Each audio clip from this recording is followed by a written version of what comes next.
RSI indicator trading के लिए एक कंपास है या फिर यूं कहें एक टूटी हुई घड़ी? आज हम इसी सवाल की तह तक जाने वाले हैं। सोचिए जरा, क्या एक चार्ट पर खींची हुई सीधी सादी लकीर सच में स्टॉक मार्केट से होने वाले मुनाफे का अंदाजा लगा सकती है? सुनने में तो कमाल लगता है ना? और यही वो वादा है जो आरएसआई जैसे कई इंडिकेटर्स करते हैं। तो चलिए सबसे पहले यही समझते हैं कि आखिर इन भविष्यवाणी करने वाले टूल्स में ऐसा क्या है कि ट्रेडर्स इनकी तरफ इतना ज्यादा खींचे चले आते हैं। देखिए, शॉर्ट टर्म ट्रेडिंग की दुनिया सच कहें तो काफी उथल-पुथल वाली होती है और इस केओस के बीच हर ट्रेडर एक ऐसी बढ़त, एक ऐसे टूल की तलाश में रहता है जो इस अफरा-तफरी में थोड़ी सी व्यवस्था ला सके। और यहीं पर एंट्री होती है आरएसआई की, यानी कि रिलेटिव स्ट्रेंथ इंडेक्स की। इसे अक्सर एक ट्रेडिंग कंपास की तरह पेश किया जाता है। आप देखेंगे कि ज्यादातर ट्रेडिंग गाइड्स इसे एक बहुत ही पावरफुल और भरोसेमंद टूल बताती हैं।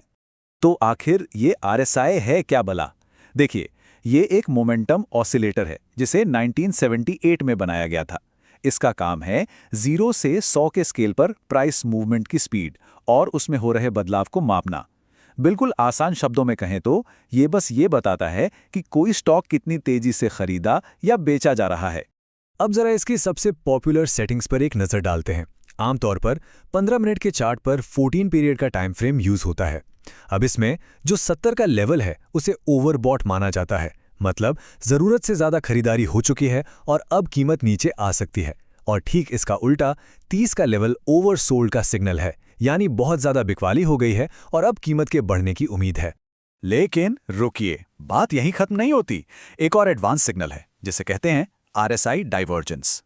अब इसको समझने के दो हिस्से हैं। पहला है बुलिश डाइवर्जेंस। ये तब होता है जब स्टॉक की कीमत तो एक नया लो बनाती है, पर आरएसआई का ग्राफ एक हायर लो बनाता है। इसका मतलब ये एक सिग्नल हो सकता है कि अब सेलिंग प्रेशर कम हो रहा है। अब इसका ठीक उल्टा, बेयरिश डाइवर्जेंस। इसमें क्या होता है कि स्टॉक की कीमत तो एक नया हाई बनाती है, पर आरएसआई एक लोअर हाई बनाता है। और ये इस बात का इशारा हो सकता है कि खरीदने वालों का जोश अब ठंडा पड़ रहा है। ये सब सुनने में तो काफी अच्छा लगता है ना, लेकिन अब वक्त है इस कंपास को असली कसौटी पर कसने का। देखिए, ये स्ट्रैटेजी बहुत पॉपुलर तो है, लेकिन सवाल ये है कि क्या वैज्ञानिक जांच की कसौटी पर ये सच में खरी उतरती है? तो हुआ ये कि 2024 में international journal of management and economics में एक एकेडमिक स्टडी छपी। रिसर्चर्स ने इसी सवाल का जवाब ढूंढने की कोशिश की। उनका मकसद ये पता लगाना था कि वॉर्सो स्टॉक एक्सचेंज के स्टॉक्स पर आरएसआई सिग्नल से क्या सच में कोई अनुमान लगाने लायक प्रॉफिट होता है। उन्होंने दो हाइपोथेसिस बनाए।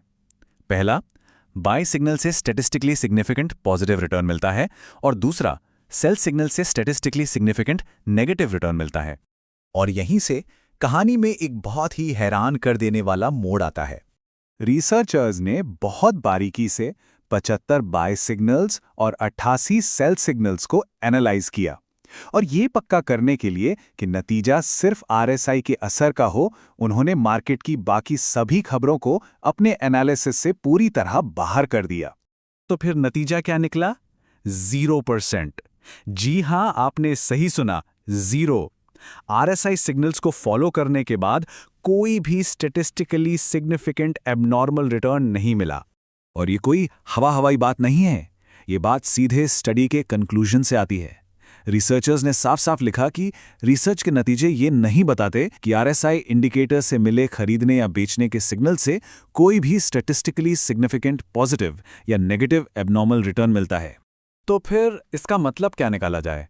शायद मतलब ये है कि आरएसआई कोई खजाने का नक्शा नहीं है, बल्कि ये सिर्फ एक टूल है।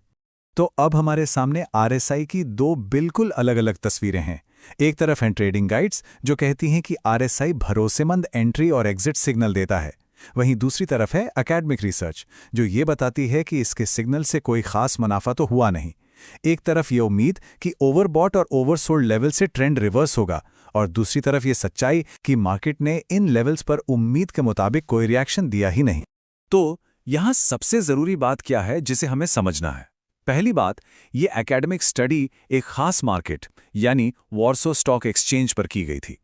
दूसरी बात, जो स्ट्रैटेजी बहुत पॉपुलर हो, जरूरी नहीं कि वो साइंटिफिकली भी उतनी ही मजबूत हो। और तीसरी, सबसे जरूरी बात, आरएसआई सिर्फ मोमेंटम दिखाता है, ये मुनाफे की कोई गारंटी वाली जादुई चाबी नहीं है। इसलिए इसे अकेले यूज करने से बेहतर है कि प्राइस एक्शन और वॉल्यूम जैसे दूसरे इंडिकेटर्स के साथ मिलाकर देखा जाए। और ये सारी बात हमें एक बड़े सवाल पर लाके खड़ा कर देती है। जब भी हम कोई फाइनेंशियल टूल इस्तेमाल करते हैं तो हम ये कैसे तय करें कि हमारे हाथ में एक मददगार कंपास है या फिर एक ऐसे खजाने का नक्शा जो असल में है ही नहीं? इस पर सोचिएगा जरूर।